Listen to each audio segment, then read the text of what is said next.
Sir ಸಮಾವೇಶದಲ್ಲಿ JDS ಅಭ್ಯರ್ಥಿಯನ್ನ ಸೋಲಿಸಿ ಅಂತ ಅನೌನ್ಸ್ ಮಾಡಿದ್ರಿ ಬಾಣವರದಲ್ಲಿ. ಇದು ರಾಜಕೀಯವಾಗಿ ಫಲಾನುಭವಿಗಳ ಸಮಾವೇಶನ ರಾಜಕೀಕರಣ ಮಾಡ್ತಾ ಇದ್ದೀರಾ? ಹೌದಪ್ಪ, ಹೇಳಿರೋದು ನಿಜ. ಸೋಲಿಸಿ, ಅವರು ನಿಮ್ಮ ಪರ ಇಲ್ಲದೆ ಹೋದ್ರೆ ಸೋಲಿಸಿ ಅಂತಂದೆ.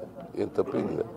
ಸರಿಗೆ 48 ಕೋಟಿ ರೂಪಾಯಿ ಹಾಸನ ಫ್ಲೈಓವರ್ಗೆ ಎಂಒವಿ ಪ್ರಕಾರ ರಾಜ್ಯ ಸರ್ಕಾರ ಕೊಟ್ಟಿಲ್ಲ ಅಂತ ಆರೋಪ. ಯಾರು? ಜೆಡಿಎಸ್ ನಾಯಕರು ಆರೋಪ ಮಾಡ್ತಾರೆ. ರಾಜ್ಯ ಸರ್ಕಾರ 48 ಕೋಟಿ ಜೆಡಿಎಸ್ನವ್ರು ಕೊಟ್ಟಾರ? ನಾನೇ ಕೊಡ್ಬೇಕಲ್ವ? ಜೆಡಿಎಸ್ನವ್ರು ಕೊಟ್ಟಾರೇನ್ರಿ? ನಾವೇ ಕೊಡ್ಬೇಕು? ಕೊಡ್ತೀವ್ರಿ. ಅವ್ರು ಹೇಳ್ಬಿಟ್ಟ ತಕ್ಷಣ ಕೊಡಕ್ಕಾಗಲ್ಲ ನಾನು. ಓಕೆ, ಥ್ಯಾಂಕ್ ಯು, ನಮಸ್ಕಾರ.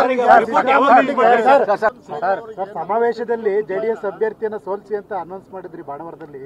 ಇದು ರಾಜಕೀಯವಾಗಿ ಫಲಾನುಭವಿಗಳ ಸಮಾವೇಶನ ರಾಜಕೀಕರಣ ಮಾಡ್ತಾ ಇದ್ದೀರಾ? ಹೌದಪ್ಪ, ಹೇಳಿರೋದು ನಿಜ. ಸೋಲಿಸಿ, ಅವರು ನಿಮ್ಮ ಪರ ಇಲ್ಲದೆ ಹೋದ್ರೆ ಸೋಲಿಸಿ ಅಂತಂದೆ. ಏನು ತಪ್ಪೇನಿದೆ? ಸರಿಗೆ 48 ಕೋಟಿ ರೂಪಾಯಿ ಹಾಸನ ಫ್ಲೈಓವರ್ಗೆ ಎಂಒವಿ ಪ್ರಕಾರ ರಾಜ್ಯ ಸರ್ಕಾರ ಕೊಟ್ಟಿಲ್ಲ ಅಂತ ಆರೋಪ. ಯಾರು? ಜೆಡಿಎಸ್ ನಾಯಕರು ಆರೋಪ ಮಾಡ್ತಾರೆ. ರಾಜ್ಯ ಸರ್ಕಾರ 48 ಕೋಟಿ ಜೆಡಿಎಸ್ನವ್ರು ಕೊಟ್ಟಾರ? ನಾನೇ ಕೊಡ್ಬೇಕಲ್ವ? ಜೆಡಿಎಸ್ನವ್ರು ಕೊಟ್ಟಾರೇನ್ರಿ? ನಾವೇ ಕೊಡ್ಬೇಕು? ಕೊಡ್ತೀವ್ರಿ. ಅವ್ರು ಹೇಳ್ಬಿಟ್ಟ ತಕ್ಷಣ ಕೊಡಕ್ಕಾಗಲ್ಲ ನಾನು. ಓಕೆ, ಥ್ಯಾಂಕ್ ಯು, ನಮಸ್ಕಾರ.